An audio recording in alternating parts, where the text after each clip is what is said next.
From London we present Tea and Yesterday, a two-part invention for Kathleen Harrison and Marjorie Withers, written by Malcolm Quantrill. The scene is Millie's flat in Finchley. The time, last Sunday, or next Sunday. Tea and Yesterday. That'll be Maisie, I expect. She always was on time. Oh, dear, and I haven't put the kettle on yet. She always was very punctual. All right. She is impatient. She always was. Mind you, I'll say one thing for her. She's punctual. She always was punctual. I'm the one who's always late. 4 o'clock exactly. What did I say? She always was on time. There you are then, Maisie. I was just putting the kettle on. Hello, dear. I hope I'm not late. You're right on time, dear. Come in. I had such a time with the buses. I know. They don't seem to move these days. I know what you mean, dear. Oh, Maisie, it's been a long time. Yes, it has been a long time, Millie. It's been much too long, Maisie. But time flies, as they say. Yes, Millie, time flies. How long is it now? Well, now, let me see. The wall was still on. Go on, the wall? I remember the wall was still on. Well, I remember the bombing. I remember the bombing was going on. Oh, I shall never forget that noise, Millie. I miss it now. It's funny how you miss things. What about your hat, dear? I think I'll keep it on, dear, if you don't mind. Please yourself, dear. I've got the central heating on. That's nice. Mind you, it's too much for me in the summer, but you have to have it on. It's not like a real fire, is it? Of course, it's not like a real fire, but it's very nice for the summer. You can't sit round it, can you? No, dear, you can't sit round it. I like to sit round it myself. It's the dirt I don't like. All this dirt in the atmosphere, they say it'll kill us in the end. Slowly, mind you. But we don't seem to take any notice. It's funny how we don't take any notice, isn't it? There should be a law about it, that's what I think. They shouldn't be allowed to prostitute the atmosphere like that, should they? Personally, I like a fire I can sit round. But they're very hard to find. They fetch a good price these days. When you can find them, that is. I think we'll go in the dining room, dear. It's not the dining room, really, but I call it the dining room. I know what you mean. It's much warmer in the dining room on a day like this. What about your hat, Maisie? I think I'll keep it on, dear. Please yourself. If you don't mind. Not at all. I used to have a dining room. I like them. It was rather nice, but I lost it in the Blitz. What a shame. It was blue and white. Very pretty. So I'll keep it on if you don't mind. Just as you like. Now, let's have a good look at you. There's more light in here, Maisie. I'll open the curtains. Oh, it's bright, Millie. I'm not really used to the light anymore. I know, dear. Mind you, the sun is strong for the time of year, but then we have to take advantage of it while we can, don't we? Of course, it fades everything. That's what I said to Mrs. Cream next door. And it shows up the dirt. You don't really notice the dirt in the winter. That's what I said to Mrs. Cream. You sure you're comfortable with your hat on? Yes, thanks. It's funny. What's funny? I've always wanted a hat like that, all fruit and flowers. And the bees are nice. Are they real, dear? I'm afraid they're plastic. Everything is these days. They're made by a Battle of Britain pilot. He doesn't have any legs. Fancy that. Well, he's very clever with his hands. God always finds a way, doesn't he? He makes ladybirds too, but I think his bees are best. Well, we should help our own boys, shouldn't we? Encourage them, I mean. Mrs. Cream next door has a plastic nose, but it is washable, that's what I say. Oh, it has lots of advantages. Is it a new hat, dear? I bought the bees yesterday. I've always wanted a hat like that ever since I can remember. Funny how you set your heart on things, isn't it? Come over to the window, dear, so I can take a good look at you. Oh. What's wrong, Millie? Oh, you have changed, Maisie. It's no use saying you haven't. I really don't think I would have recognised you in the street. Changed, Millie? Well, you're different, for one thing. Different, Millie? It's hard to describe, really, but I don't think I'd have recognised you in the street. Some people have short memories. You haven't changed, Millie. Well, I like to think I haven't. You haven't. You haven't changed at all. Of course, I take care of myself. You have to these days. I've always been very particular about my diet. And then I wear a good corset. That's very important, Maisie. I must have something to hold me together, you see. I need something strong to keep me in one piece, but they must be comfortable. I know what you mean. We don't get any younger. Do sit down, dear. That's what you need, dear. A good corset. I've got a little man in Bond Street, dear. Nothing but the best for Maisie. That's what I mean. What you need is something strong and simple. All these fancy things are all right for young girls. They don't have anything to hold in. What you need is something to flatten you out, dear. Something to hold you in and squeeze you out. The moment you took your coat off, I said to myself, Maisie needs a good corset, I said. You want something to hold your stomach in and push your bosom back to your neckline. If you take my advice, you'll go down the Vauxhall Bridge Road. Oh, I know all about this fancy stuff, but it doesn't hold you together. There's no substitute for the old whalebone and lacing, that's what I say. Here's the kettle, dear. I'll go and make us a nice cup of tea. Would you like India or China, dear? I think I'll keep it on if it's all the same to you. I'll make both, then. There's no warmth in the sun anymore. I think it must have been the war. Although I prefer China myself. As I said to Mrs. Cream next door, what do you expect, I said, if they prostitute the atmosphere like that, I said. You never know where it'll end. And you can even taste the dirt in the air these days. And the milk's not what it was. And that's why I prefer China. It has such a nice, clean taste. I think it must have been the war. That's what they say. I'll go make the tea then, dear. She really hasn't changed. Ever since I can remember, she's wanted my hat. But she can't wear them. They don't suit her. Well, it's not everyone that has the face for it. Of course, she's always had to wear corsets ever since she was 14. It's not her fault, mind. It runs in the family. But she has got nice feet, and her ankles don't swell up like mine. Oh, but I don't know how she manages without a fire. I'd be freezing without a hat on. She must be warm-blooded, that's all. Some people are warm-hearted and others are warm-blooded. No, she hasn't changed, not Millie Clack. She had that velvet dress in the war. Here we are, then. I hope I wasn't too long, dear. I had to wait for the kettle to boil. That's the trouble with these new kettles. They always whistle before the water boils. Everything's too quick these days. You never know where you are. No. Of course, the water's not what it was. It's all this imported stuff, if you ask me. You're quite right. It's import this and import that. It's all they think about. And where does it get them? Who won the war? That's what I want to know. You've got me there, dear.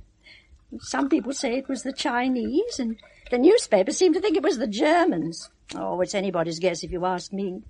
You don't know what to believe anymore. You're quite right. You can't believe a word you read these days, and the newspapers are all full of advertisements. If you ask me, they're running out of news. That's what's happening.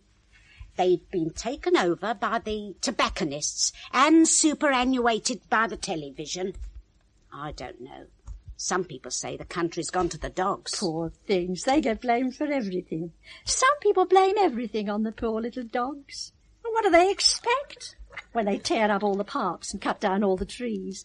No, if you ask me, the country's gone to the cars. And to think we used to be a nation of animal lovers. Times change.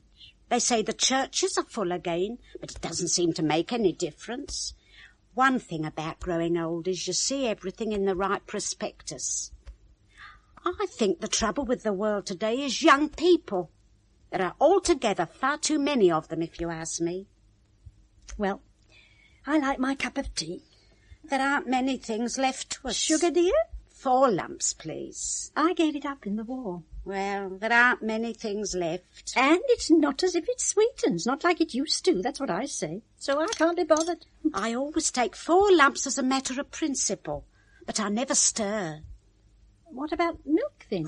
I'm not allowed to. Not allowed to, dear? It's the iodine. I have to watch that. I'm allergic to iodine. Well, I have some tinned milk. I'm allergic to tin, too.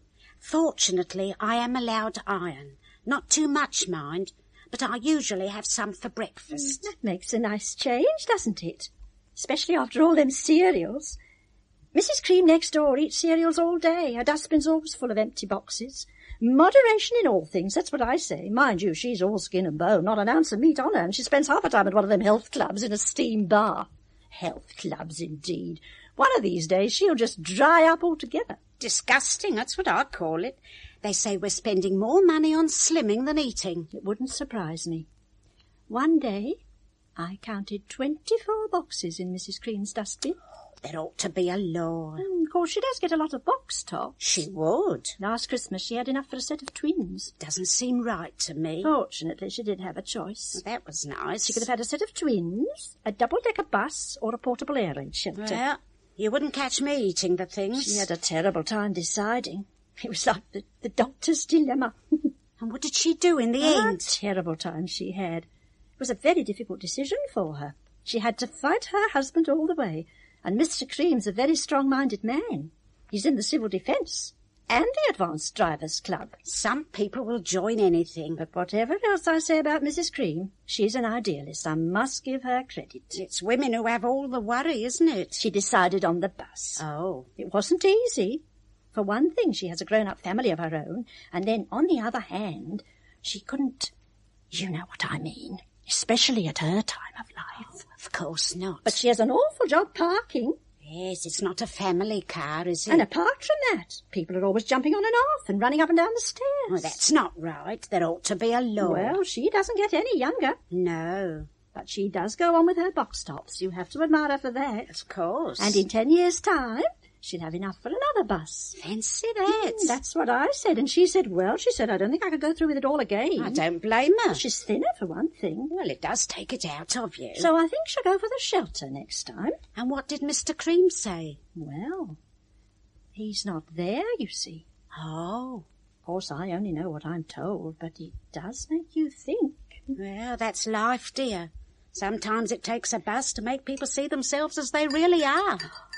Maisie, you just stirred. Oh, I'm afraid I do sometimes. It's a nervous habit, you might say. I was just carried away. Oh, it's my fault, dear. I shouldn't have given you a spoon. Please don't apologise. I insist, dear. It's entirely my fault.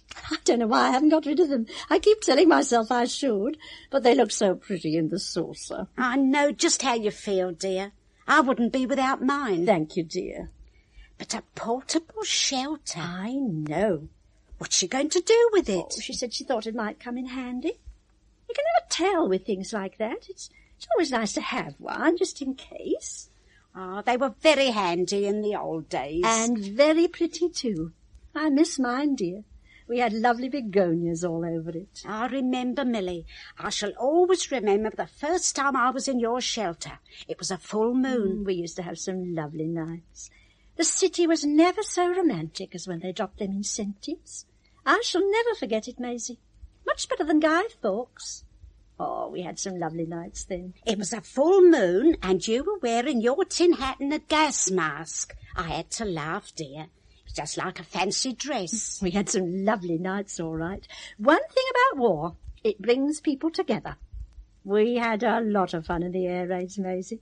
Sometimes we enjoyed it so much we didn't even want to go up when the all clear went. Those were the days, Maisie. We all had a bit of fun then. You had your pyjamas tucked in your rubber boots and your earplugs all ready. That was one trouble with them. You just could not keep them dry. I remember once when there was 2 inches of water in yours. Let's have a water carnival, you said. It was like Venice. Only on a smaller scale, of course. Well, the old rubber boots came in handy. You never know when you're going to need things. I found mine in the cupboard the other day. Millie, I said to myself, you never know when you're going to need them. It was damp, all right. I think that's why the begonias did so well. All that moisture, plus the heat from the oil lamp. That first night, you were sitting there with your knees up and your boots in 2 inches of water. There was a full moon and a bit of frost. It was ever so cold and you were shaking, Millie. Oh, I was not. I didn't shake all through the war, Maisie. That night you were shaking, Millie. You must have been mistaken, dear. Millie Clack went right through the war without shaking. Now, some people... Oh, I don't want to argue with you, dear, but I was there. You were shaking that night. It was dark down there, dear. We had only one oil lamp then. Maybe it was, but I distinctly remember. You had your tin hat on, Millie, and as you shook, your tin hat was knocking on the wall at the back. Clink, clink, clink it went. I distinctly remember. That's a lie, Maisie. I never did no such thing. I have never gone clink, clink, clink in my whole life. I was there, Millie. I'm surprised at you, Maisie. I thought better of you. I distinctly remember, I tell you. There you were, sitting with your bag full of trinkets, and your tin hat was knocking on the wall. I don't think that's very nice, Maisie. We had such nice times together in the war. It was like going to church, really, getting up in the middle of the night like that. And they were very good with their sirens, just like a church organ it was. And I always had the hot flask ready on the table with the sandwiches. That's one thing about wars, Maisie. They get you into a routine. Then I'd put my tin hat on and pick up the sandwiches, and off we go up the garden to the shelter. It was like a religious procession. I miss it in a way. Well, it's what you get used to, isn't it? Of course, Sam didn't care for it much. He was never much of a one for parties. But I always say that if he'd been in the shelter playing cards with the rest of us instead of taking the dog for a walk, he'd still be here today.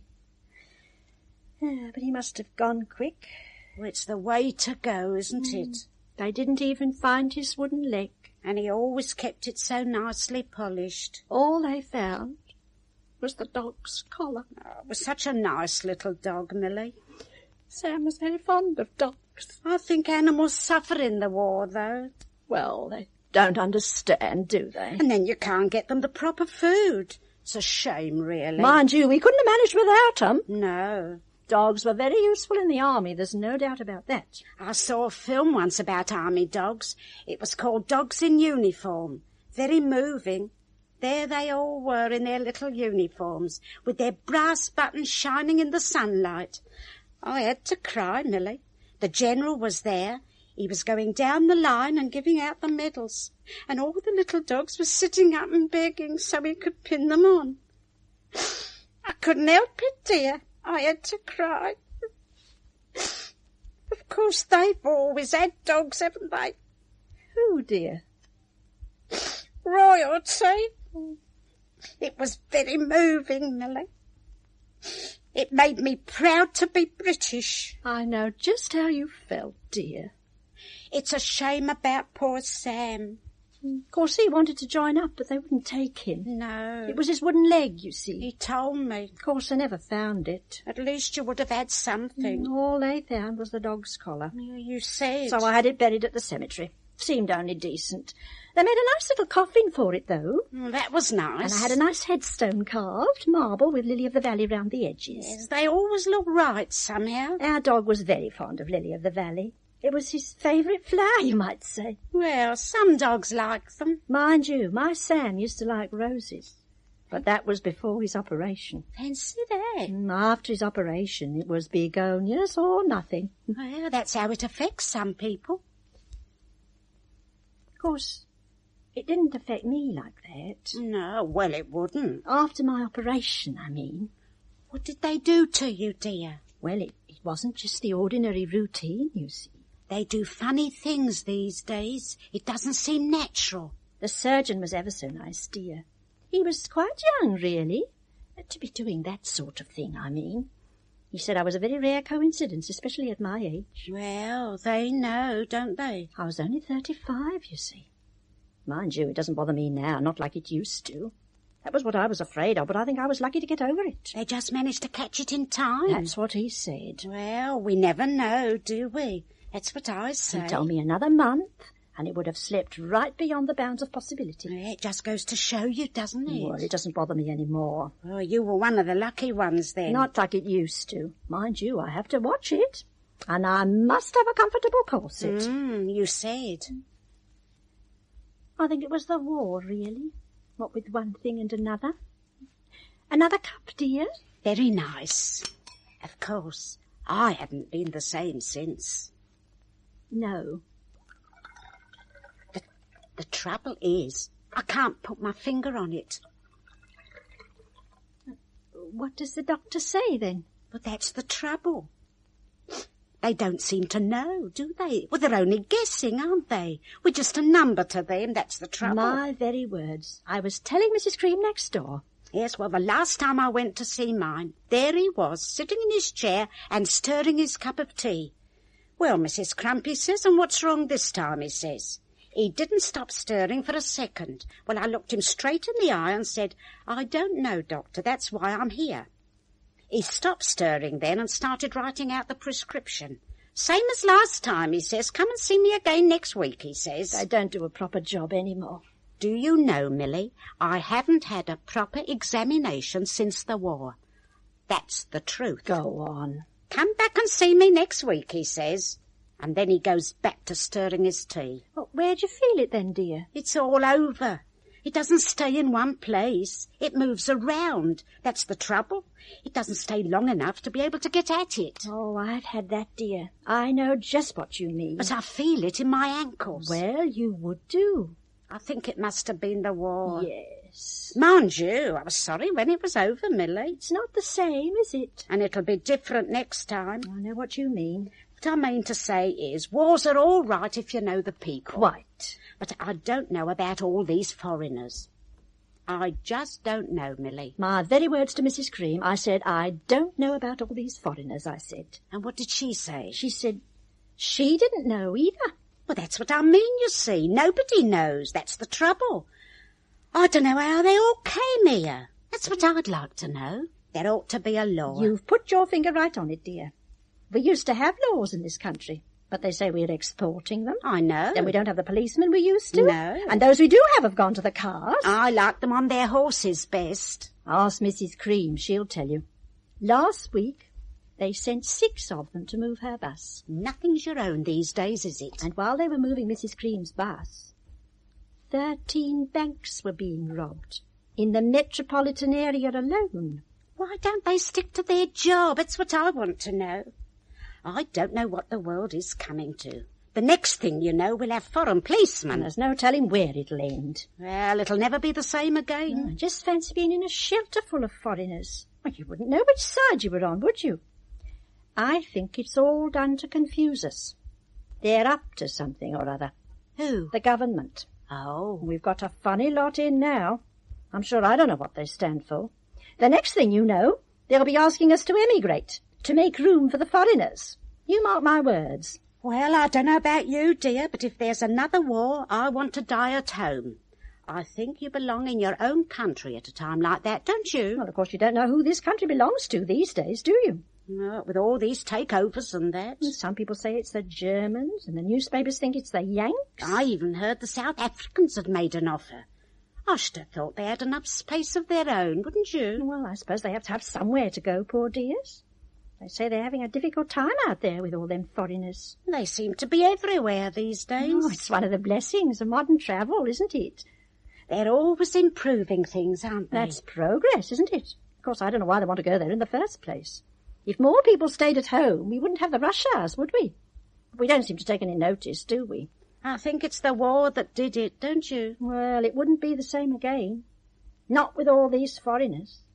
I don't know if you've thought about it, dear. But there wouldn't be any warning next time. I suppose there wouldn't. I think if you're going to die, you should have a warning, don't you?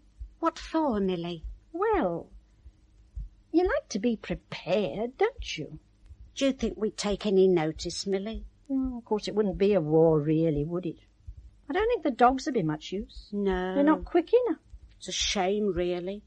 I don't like to think of them as redundant. That's progress, isn't it? We must have progress. It makes you think, doesn't it? I think my Sam's well out of it, really. He wouldn't recognise the place if he came back again. No. He never did get along with them foreigners. They gave him a twinge in his stump. Well, it wouldn't be the same, would it? What with instant this and instant that? He never did have time for people who didn't have time for anything. Time flies, Maisie. It must be 18 years, if it's a day. Yes. Of course, he didn't have any warning, did he? No. Well, I suppose when your time's up, you've got to go. That's what they say. I just hope it's clean, that's all. Like Sam. I'd hate to be a burden to anyone. I know what you mean. Of course it may never happen. You never can tell, can you? I think I'll get myself a hat like yours, Maisie. I should, dear. I've wanted one like that ever since I can remember. Well, you might as well have it while you've got the chance. That's what I say. Of course, it may never happen. No. With bees on and everything. We should help our own boys, shouldn't we? It takes a lot of courage when you don't have any legs. Well, God always finds a way, doesn't he? So they say, Millie. Another cup, dear? Just half, if you don't mind.